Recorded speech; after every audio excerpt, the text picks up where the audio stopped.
Everyone for joining us tonight for our BIPOC student panel. My name is Ishwa and I'm joined by Summer, who will be co-hosting this event with me tonight. We're both current students and student information specialists at the School of Social Work. So before we get started tonight, I'll just share some housekeeping notes with y'all. In a bit, we'll do intros of our panelists and then go into a discussion of some questions that we've already pre-written, and then we'll have some time for you to offer your questions as well. So please wait until we get to the Q&A section to share your questions. And when we get there, we will also post some questions that we've already gotten from some of you in the form of the surveys that we sent out. And then also, I think, are we able to pin our panelists to the top, or should we ask folks to turn their videos off? Yeah, I currently have all the panelists pinned right now. So if you see that, hopefully, I think it's easiest if you go under gallery view to be able to see that. But if not, if it's possible, just for now until we get to the Q&A portion, just to like turn off your video, and then you can say like on Zoom, just mute all non-video participants, so you'd be able to see everyone that's speaking better. Then once we move into that Q&A portion, we can all unmute ourselves and get into more of a conversation. Cool. Yeah, so as I mentioned, Summer and I and our panelists are current students, and as students of color at the school, we've been reflecting on how helpful it would have been to have a space like this to hear from students about the challenges, opportunities, strengths of the program. So we're excited to be here tonight to chat with our peers who'll be sharing about our experiences as BIPOC students at the UW in Seattle and the general program with you all. So yeah, I'll pass it off to Summer to do intros. Awesome. Thank you again. Thank you all for joining us, and thank you three for taking time out of your super busy schedules to be here tonight. It's really great that we can have this conversation. So I'm just going to get started with my intro, and then the order today, I'm just going to introduce myself, and then for all of our questions after that, we're going to go from Sasha to Maysam to Victoria, if that works for all of you. But in terms of intros, just your name, pronouns, and then your program. Then your placement site, so people know where you're having your placement at. Then any student groups that are that you're a part of, or any resources that are really helpful for people to know. So for me, I'm Summer. Again, I use she, her, hers pronouns. I'm a first-year student in the day program. My placement is at LifeWire's, LifeWire Together Against Domestic Violence. So I'll be doing like some housing stuff, some clinical stuff with teens. So I'm super excited for that. And one student group that's been really helpful for me is like the QT, like queer and trans group here on campus. And that's really helpful because I've been able, before I even came here, I was able to get to know a lot of different people. And that was really nice to like, know people before I moved here. And I'll pass it off to Sasha to introduce themselves. Hi, everyone. It's great to see so many folks interested in the program and doing some work to learn more before they apply.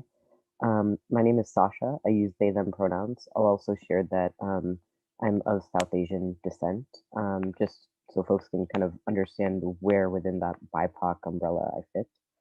I'm also in the day program. I'm a first-year student, so I'm in the middle of my first quarter.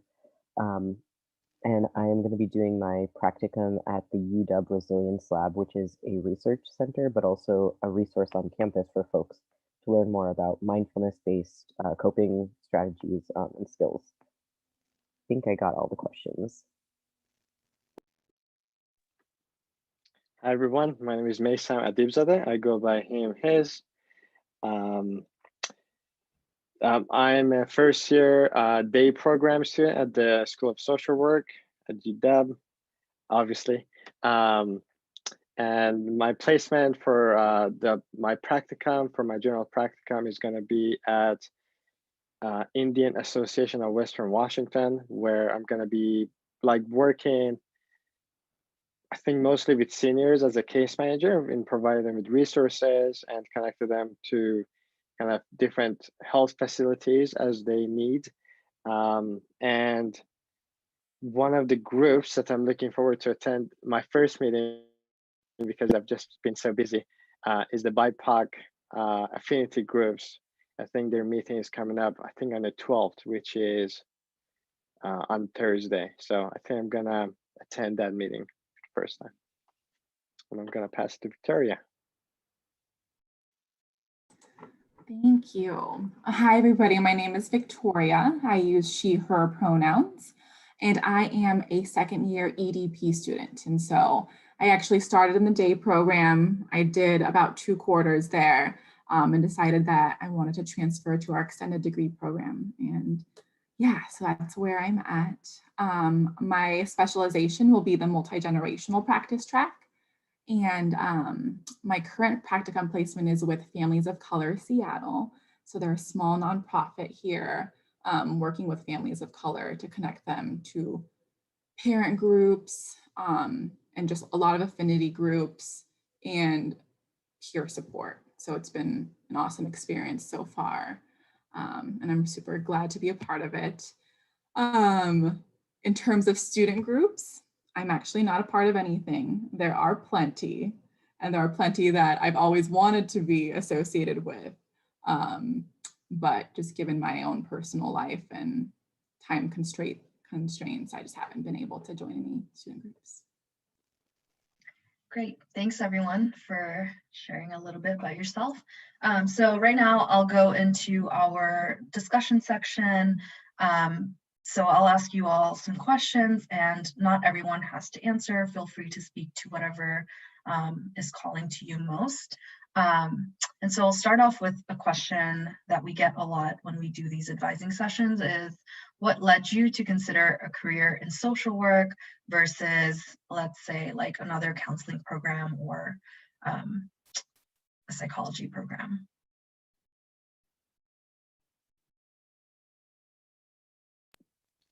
I can start us off, I guess. I originally thought that I was interested in education. I had been given a couple of opportunities to facilitate some trainings. I did my undergrad at UW and facilitated the Safe Zone trainings, which work to create more inclusive spaces for LGBTQ folks. And in that space, I got to hear a little bit about other people's vulnerability and also got to be vulnerable about my own life in an educational capacity. And so I originally thought that I would be going into education.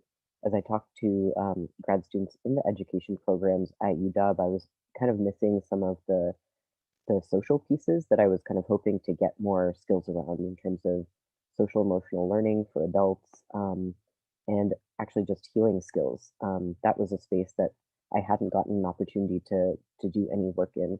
And so in talking with folks, they were able to connect me to other grad students that they were friends with in the School of Social Work. And one grad student who was a PhD student talked to me about social work as coming from social psychology and having both an interest in the individual, but also in the environments that the individual is in and how that environment influences how they're experiencing themselves, their relationships, and their context.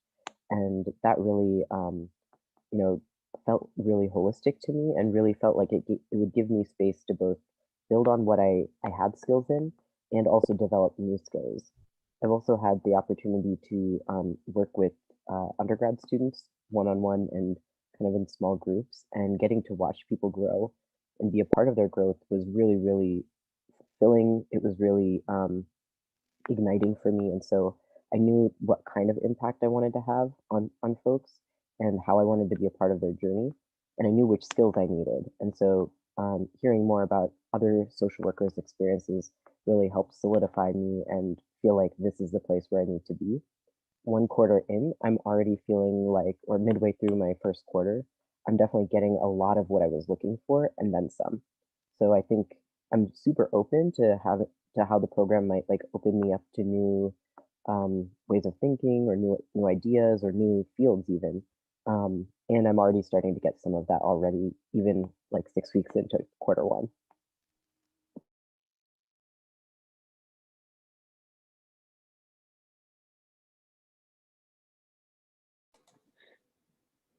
You can go ahead. Okay, I knew this is gonna happen.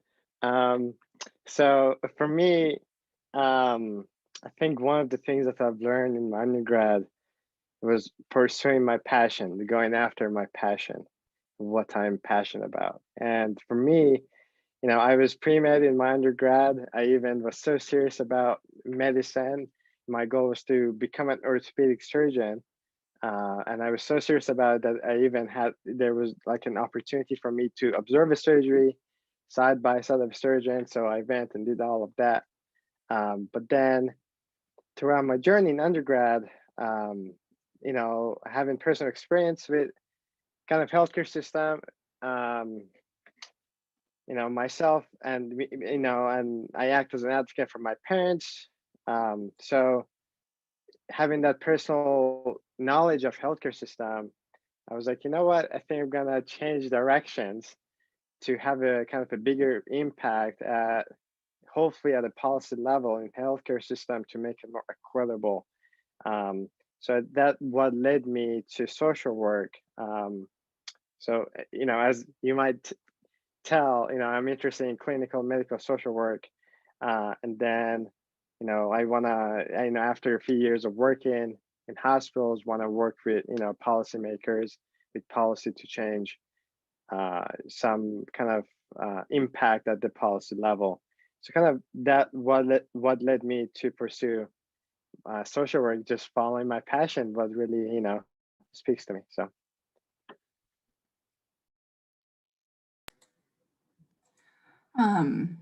I really liked the word you used, Sasha. You said holistic.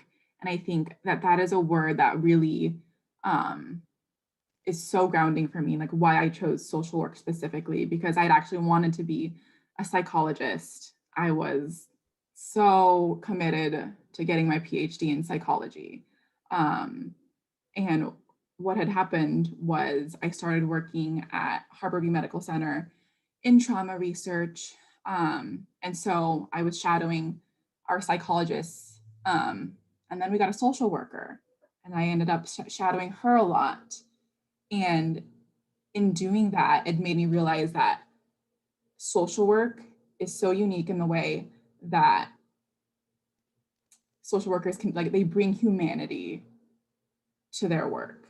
And instead of like often over pathologizing things, which I feel like the field of psychology can often do, social workers look at the whole person and the person in their environment.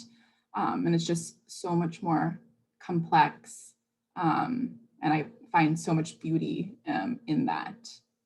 And yeah, I am a second generation, yeah, person. And my family, they were survivors of the genocide in Cambodia. And so that adds another element of why this field called to me, because yeah, intergenerational trauma, it's a real thing. It's very real. And so personally, I knew that this was my passion, and having faced the effects of intergenerational trauma in my own family and my own experiences, I knew that just the field of social services is where I needed to be in any sort of way. All right, thank you all for answering that question. It's really cool to hear all the different reasons that people come to this field. So next question is a little bit juicy. We get this all the time. As BIPOC students, what has been challenging about the MSW program for you? And then in addition to that, or you can do either or, what has been inspiring or some small victories that you've had in the program?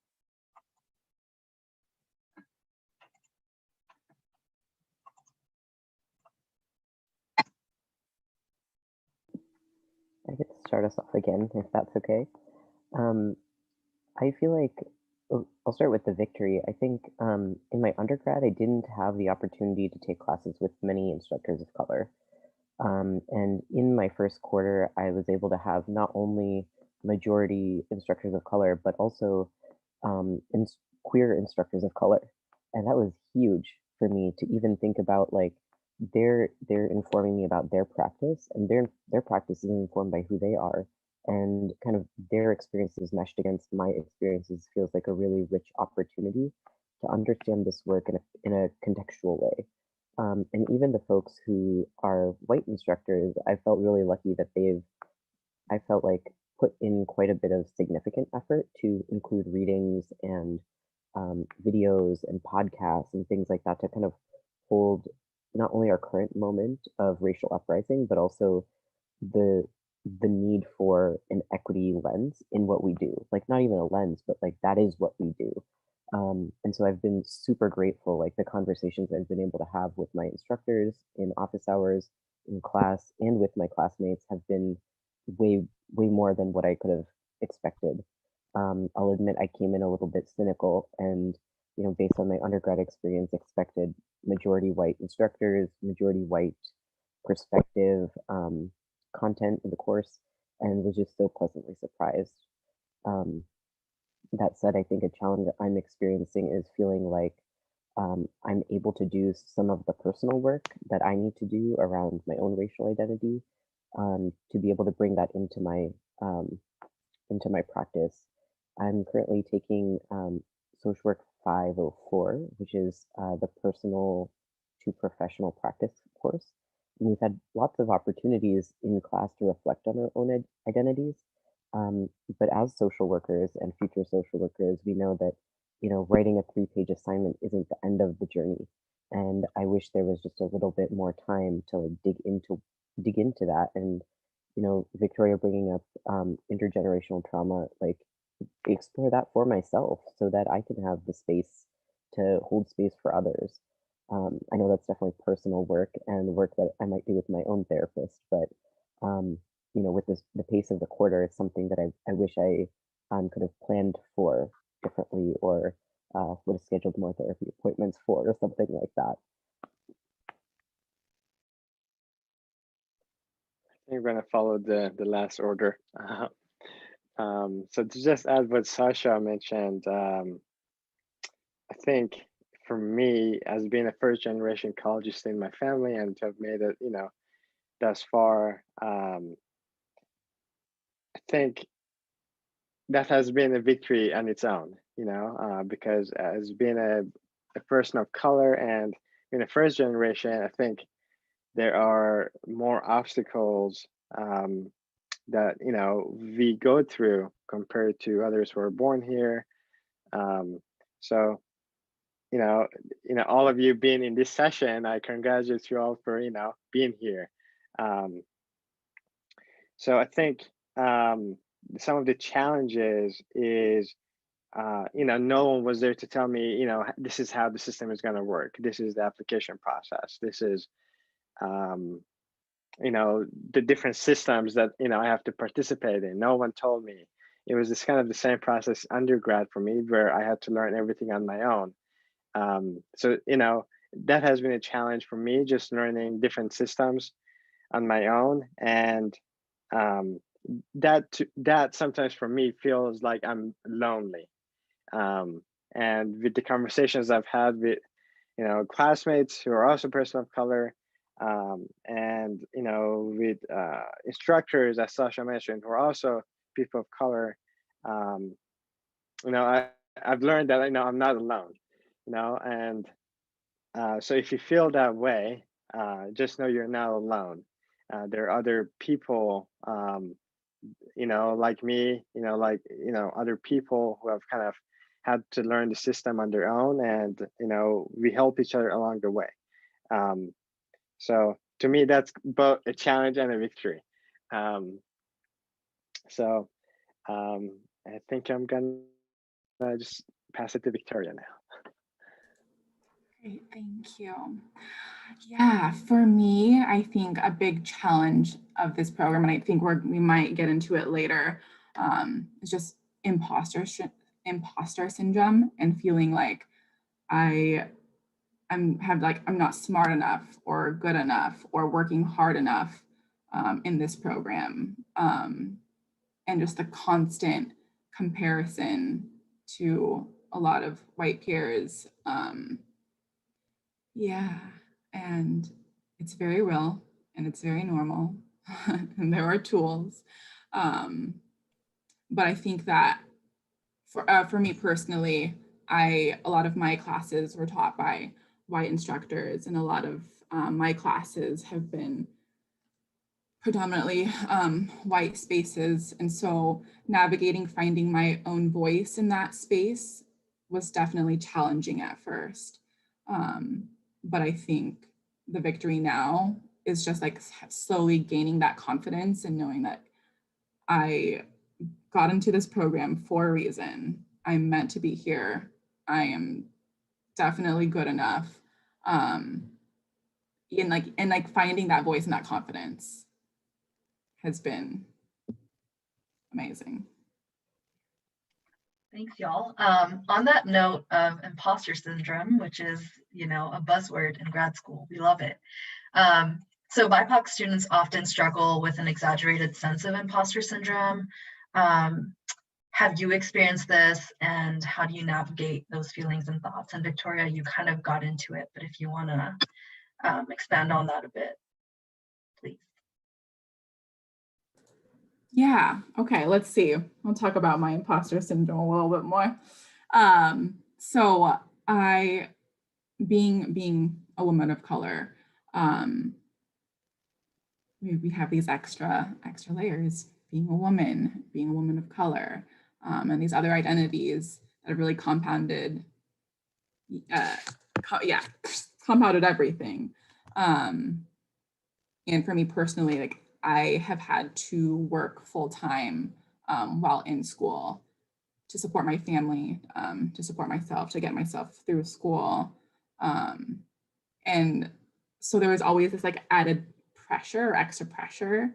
Where I felt like I couldn't really focus entirely on school, like because I had all these other extra factors, including school. And so that is kind of probably where my imposter syndrome came from. Like I feel like I didn't have enough time, enough help, enough support and resources to really like thrive in this program, whereas a lot of folks might have.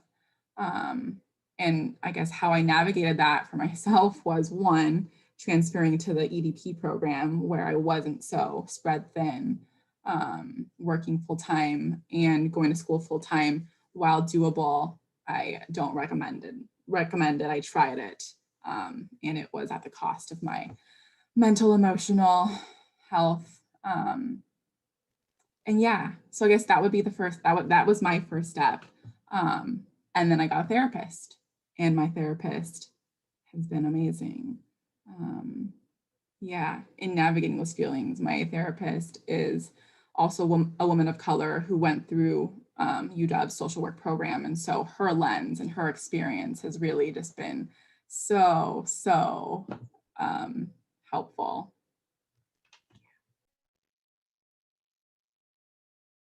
Thank you. Sasha, Mason, or Summer? I can go next if that's okay. I think for me, just to add on what Victoria mentioned, you know, I can empathize with some of that as well, having to support myself financially. Yeah, it's definitely challenging. You know, there are definitely layers. I 100% agree with Victoria. And I would say for me, the first few weeks of my first quarter, you know, because coming from undergrad, I was like, okay, I got this. You know, everyone says I'm not going to be able to read all the readings. I was like, no. I'm going to read all the readings. I'm going to get everything done. You know, and then I came to realization that, oh my God, I'm not finishing all the readings.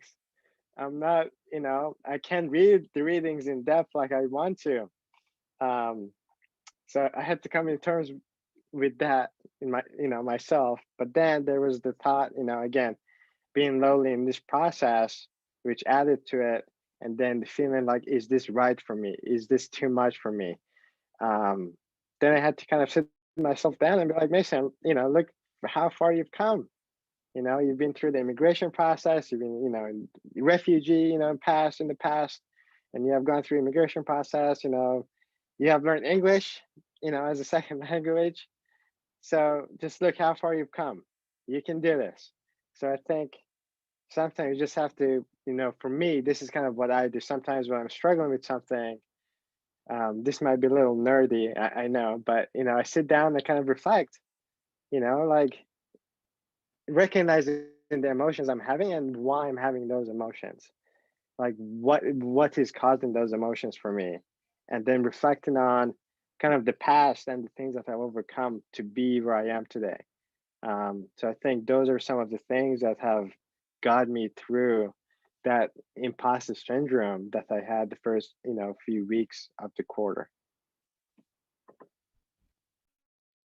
Yeah, thank you for that. Because I also like want to like echo you acknowledging like being able to identify like this is how I'm feeling and like these are the ways I need to process this. 'Cause I feel like that's usually like how my like imposter syndrome like has like manifested itself like while being here is I just like reflecting on like undergrad. 'Cause I just finished undergrad and came straight to here feeling like I wasn't doing enough because I haven't been like running around like to research in classes, and like I don't feel stressed out because I like set myself up to like not feel stressed out.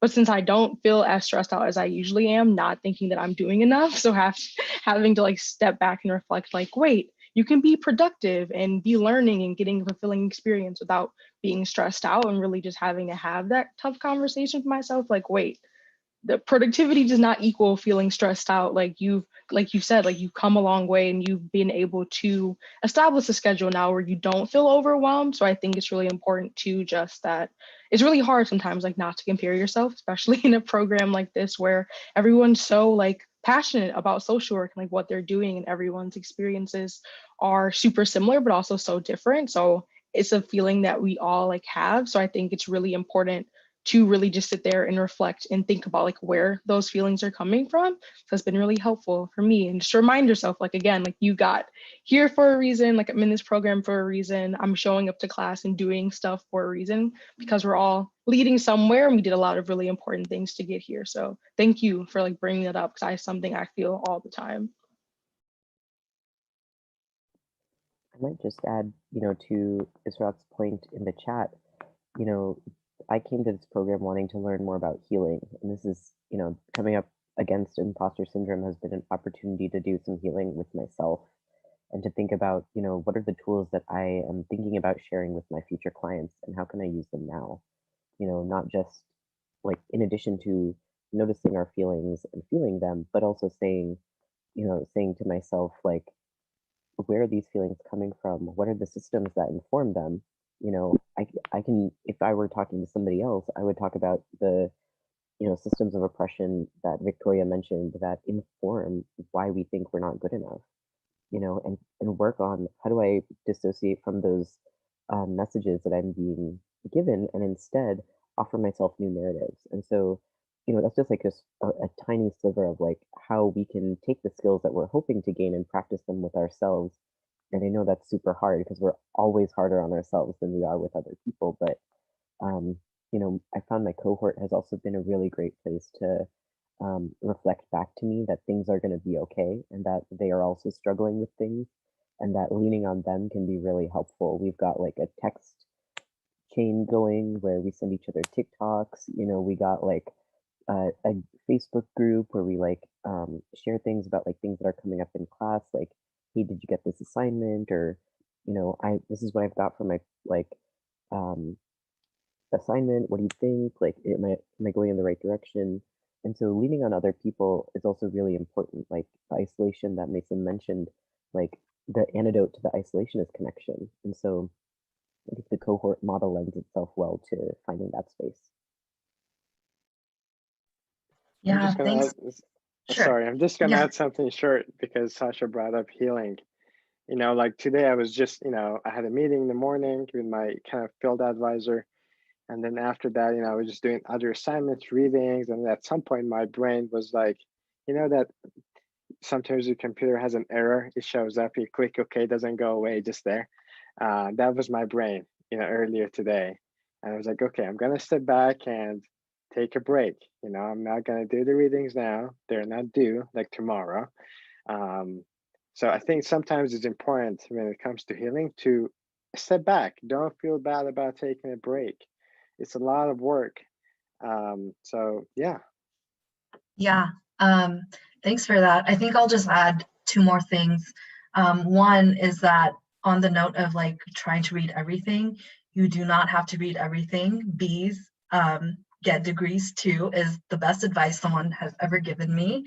And you know, as BIPOC people, often our experiences are learning experiences, and unfortunately or fortunately our peers learn from the things that we bring into the classroom. So you being in that classroom is actually giving you a lot of agency and power to share about your experiences that other folks are learning from.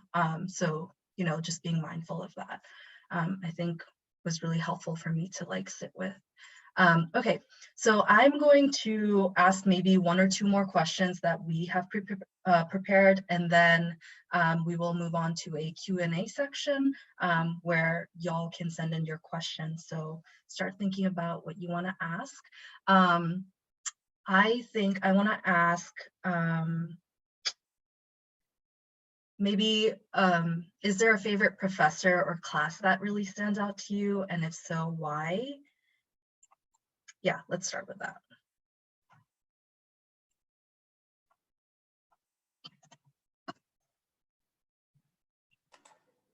I'll go ahead and go first because I already know Ishwa and I took this professor and some classes together. Vern Harner, I really hope that they teach, continue to teach. They are a doctorate student, and just, I don't even know how to put words to this, Ishrat. Radical, so much grace, so much patience, flexibility, the community that Vern is able to like just create. It's amazing. And I'd never felt more seen and supported by any other professor in the program.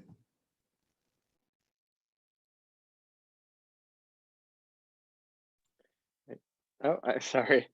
I guess for me, you know, I've been really enjoying all my classes. It's a lie to say, you know, that I have not been enjoying all my classes.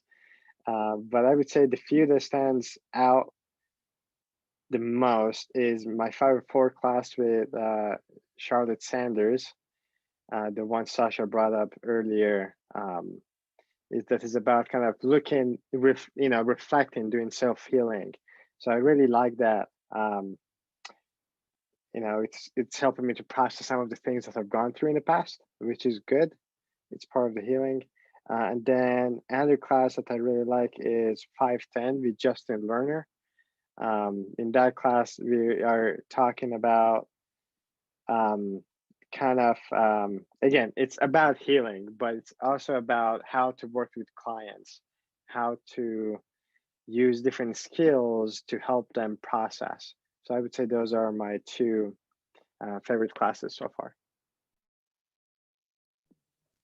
I also love all of my classes. And just to add a little variety to give you all a sense of what other things are offered, I'm taking I think all first year day students take the same courses, but 501 is poverty and inequality, and that course I'm taking that with Dion Foster, and she's a part-time instructor, and so having her experience from her day work at a foundation is really, really critical because she's able to bring in quote unquote real life experience and real life applications to what we're learning.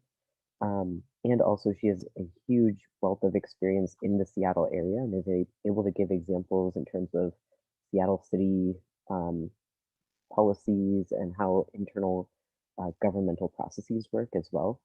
A lot of the structural pieces of how poverty and inequality happen were kind of new to me in terms of all of the nuances and the history. And I've just found it really, really helpful to have that context, and she's a great instructor. Yeah, and I'll just add one more. I think this was spring quarter, the multi-ethnic interventions course. I took it with Norma Timbog, and it was hands down probably one of the best courses I've taken in this program. Norma is just phenomenal and is able to create such a caring and safe and brave space for students, and is always making herself available, which I think in a grad program is really, really special. So if you have a chance to take courses with any of these folks mentioned, please do, you know, whenever that time comes. Great. Last question from our end, and it'll be, what advice do you have for prospective students? So for those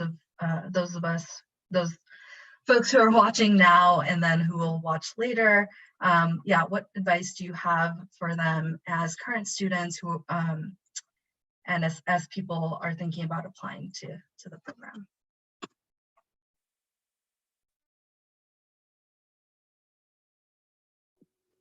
So kind of tying back to the imposter syndrome piece, I know when I was in the process of applying, I worked myself up a ton. It was really, really hard to work on the essays. It was really, really hard to feel like I was doing enough and to feel like, you know, that the pressure was incredible. And so as much as you can, remember that you have time, and as long as you kind of plan ahead, give yourself space, like, to take care of yourself in the process too, because I found it so incredibly stressful. There were like nights I couldn't sleep because I was thinking about it and trying to just get it as perfect as possible. And I don't think that the metric of success here is perfection. I think that what I submitted was good. It was not my best work. I'll be honest about that. I was definitely pleasantly surprised when I got in, and all of my friends were like, "Of course you were going to get in," you know. But the time that I spent stressing about it, I think was not worth it. Like, it probably wasn't good for my mental health. It probably wasn't good for my physical health, and ultimately, like, you know, I didn't see the stuff that I was doing before as social work, and in the process of applying, I got to see how it was social work and how broad the field of social work is. And so, as much as you can give yourself, you know, credit for the work that you've done that got you here, you know, take that moment to reflect, not just apply and be like, here's all the material, but like reflect and appreciate what you have done to get here. And if it means like buy yourself a cupcake, like when you submit it or something, make sure that you're kind of taking care of yourself in that way too. I agree with everything that Sasha mentioned. I felt the similar way. You know, one thing that I'm taking away so far from the classes, you know, if you take a chance to meet Stan, I think his last name is DeMello, I think. He told me, be fierce in what you believe in. So I'm taking that with myself. I think I'm gonna frame it at some point, put it in front of myself. So I think that's gonna be my advice from Stan, to be fierce in what you believe in, because that's just so really important, especially in social work. You know, if you're passionate about something, follow that passion.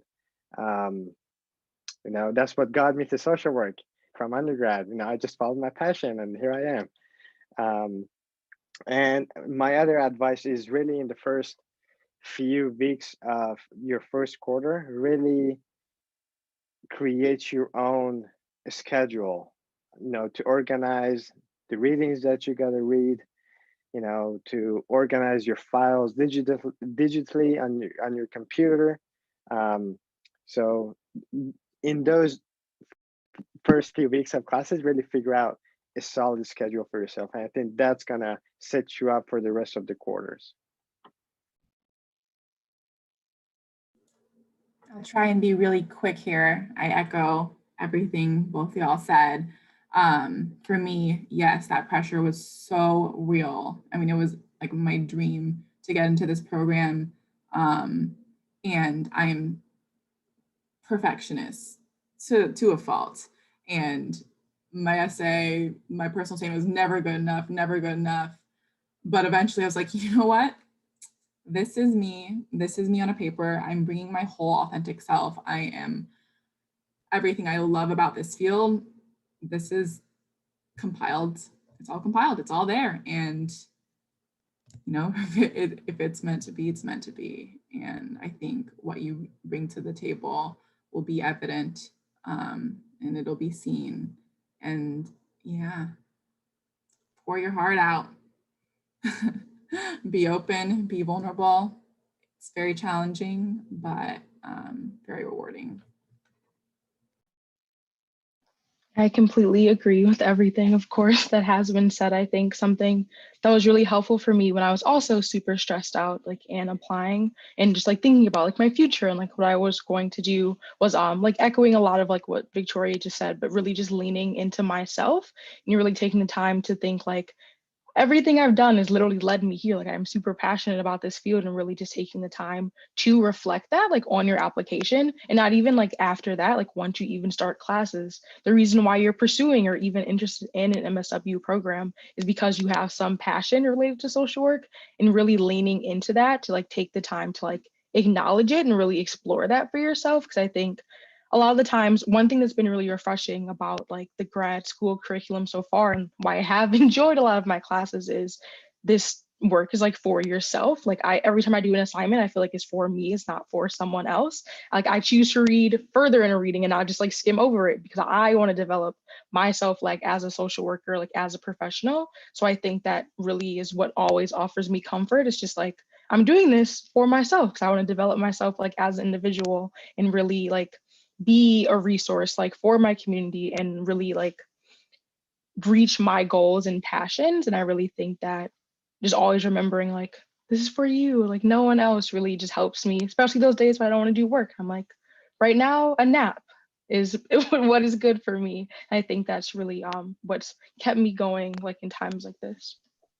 Yeah, I'll just quickly also add, this is both for the application process and while you're in school. It is so important to allow like your loved ones to love up on you. Reach out to people when you're applying. It can be a really stressful process as you're writing your application, as you're putting things together. And then also while you're in school, it can be really easy to slip into isolation.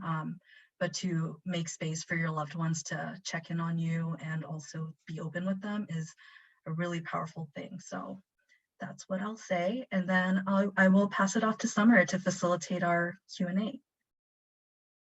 Awesome. Thank you so much. So we received a couple Q&As like before this event, but I also like want to be I want to acknowledge like the time that we have, and a lot of the ones we've already received, we've already covered. But one that I think would actually be really helpful and a great segue based on what Ishwa just said is if anyone has any thoughts about like how you've been able to like manage displacement or isolation like in higher education as it relates to like right now because of COVID and just being BIPOC people in a predominantly white institution. If anyone has any thoughts about that. Yeah, I can give a quick answer to that. In a lot of spaces that I felt isolated, I have taken it upon myself to create space for folks that I want to meet with. And so a cohort mate and classmate of mine and I started a BIPOC group for our cohort specifically on Facebook. And all we did was like had a Zoom meeting. That's all we did. And it was just great to hear from folks where they're at during this time. And people were coordinating meeting up in person and things like that, socially distanced, of course. But you know, we have access to the technology to kind of make spaces as we need as well. I know it's an additional burden, but it's also one that can be shared among your community as well.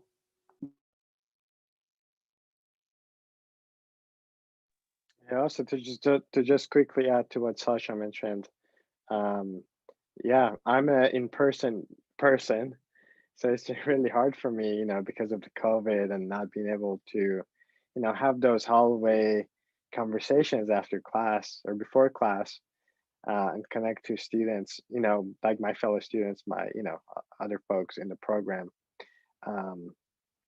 So I think, as Sasha mentioned, yeah, like, I think,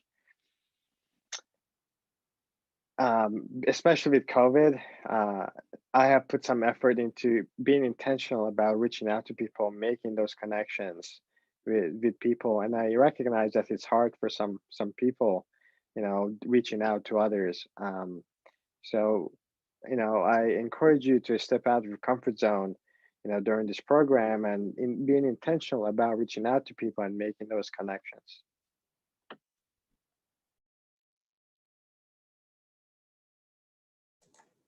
I love that word, intentional, and I think that really rings true for me as well. It's definitely an interesting time. We are all learning together, learning how to navigate this new virtual space together, and it's surprisingly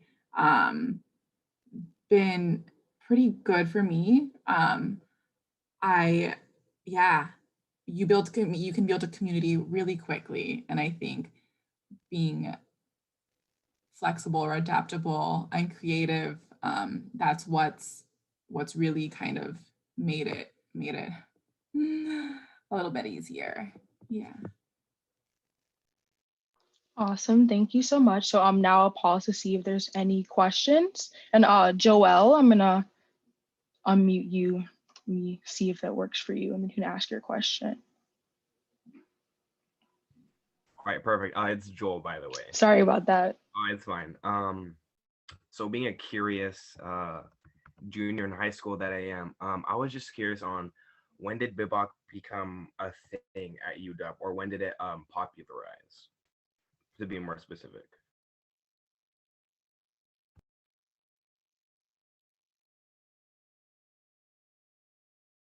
Sorry, when did what popularize?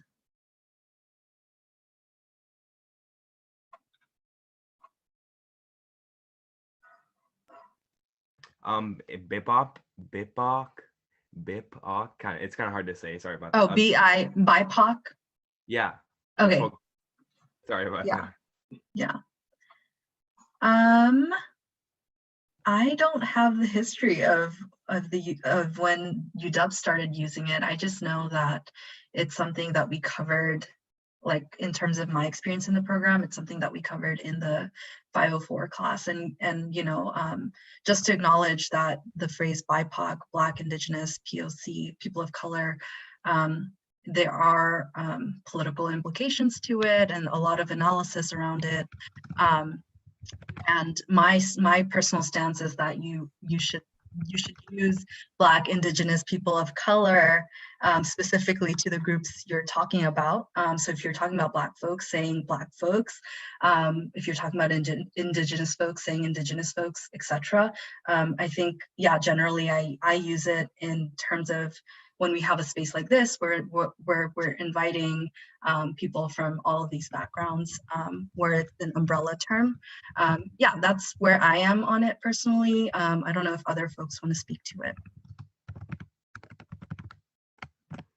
Yeah, I completely agree with that sentiment, especially in recent times. I think it's another one of those words like burnout, like self-care, like BIPOC, the phrase itself can sometimes become a buzzword if you are specifically talking about Black folks and not just actually naming that. So I think that exactly what you said, I think that is totally true. And then too, the reason I think why it even came to be is a lot of times people would just label spaces as white and non-white, but that just there needs to actually be, again, a naming of the identities and personhoods and lived experiences of people in spaces. And I think that's why the term itself even became popularized and widely used in academic spaces.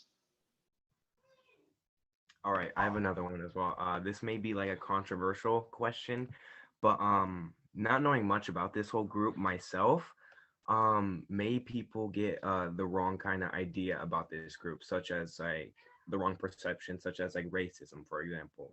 Will people see this group as where people just have their different opinions and things like that? So will people maybe get the wrong impression of you guys? Not knowing much about your group and just jumping to the gun, will people get kind of frantic and static about you guys?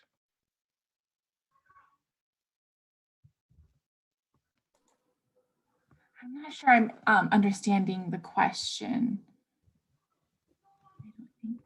Okay, so this group being labeled Black, Indigenous, people of color, let's say it's just if you were an outsider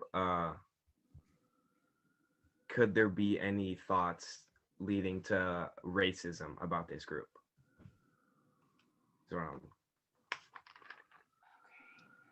To just clarify, Joel, if I'm understanding the question right, like, are you asking, and tell me if I'm wrong, are you asking like if people who identify as white like look at this group? Yeah, right. So I'm saying may people maybe get the wrong message that you guys are trying to send. So I really liked what you guys said about what's it called? The imposter syndrome. So maybe people will, I don't get what I'm can I get like a response from something?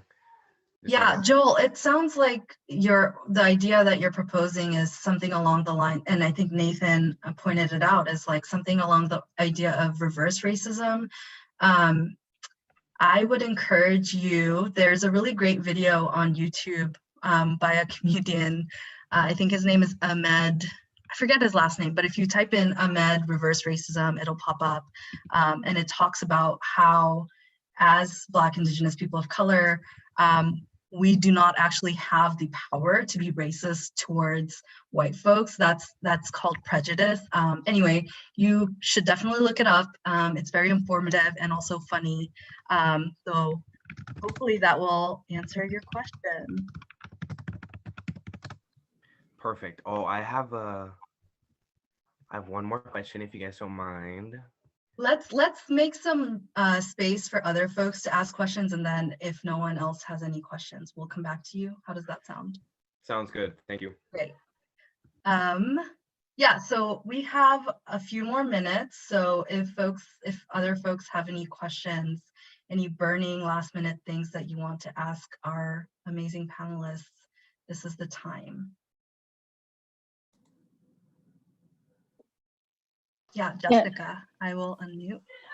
Okay, so my question is how do you feel like the University of Washington handles cases of racism? If there is some sort of incident on campus where it's very clearly, geared towards being racist towards a certain group, like how do you feel like UW handles that, and if you feel like it needs more improvement? I can kind of speak to that. I've actually worked at the UW for almost 5 years in different staff capacities. And so there are a lot of different resources on campus where that include grievance processes. So there's the ombudsman, there's a bias incident report, there's Safe Campus. There are a lot of different resources in that way. There are a lot of student-facing organizations where students can actually registered student organizations and other ways in which students can come together to address things that are going on among students, because there are a lot of different folks at UW. There's students engaging with students, there's students engaging with staff, there's students engaging with faculty, and so there are a number of different layers at which things can be addressed. I think there are a number of staff who are really, really committed to being advocates for students, and I really see our School of Social Work advisors as being really incredible resources for us. Whenever something comes up for me, they're kind of the first folks I go to, and I feel really seen and held by them in what I need. I also think that coalition among students is the most powerful thing, and in my experience at UW, both as staff and as having been an undergrad student, there's a pretty powerful activist culture at UW where students really stand up for each other. Just during the racial uprisings, folks were on campus multiple days in a row, having community experiences and things like that. So something I've loved about being at UW is that activist culture. So I think there are a lot of different ways that on multiple levels, on community levels, on institutional levels, and certainly there's still plenty of room for UW to grow. Thanks, Sasha. We are coming up on time, so I'd like to thank folks for joining us tonight. We'll have more of these events with current students, so feel free to join us on those calls. We hope this information was helpful for you as you consider an MSW at the UW. And like I just mentioned, please look out for our upcoming MSW special events. There's one on Thursday, which will cover the essay writing part of the application. And that session can be useful not only for you as you apply to the MSW, but for other grad programs as well. Yeah, and I hope this was insightful. We really appreciate having Mesa, Sasha, and Victoria with us to answer some of the questions that come up frequently in our sessions. Yeah, thank you and take care. Thank you both so much for hosting.